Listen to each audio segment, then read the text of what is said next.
this video, we're going to take a look at our remote button switching. Here you can see one of our remote button switch boxes. This has 3 buttons on it. We can do up to 5 buttons or any configuration of buttons that you would like. Typically, this would be mounted to the door, the driver's door panel, and used as elbow switching.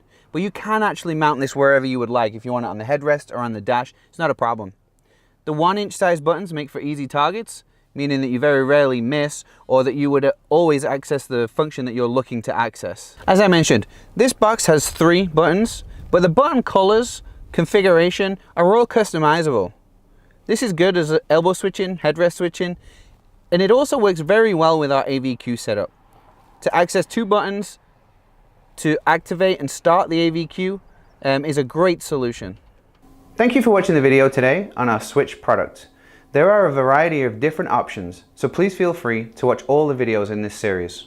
You can also reach out to us here at SureGrip or one of our local dealers for more information.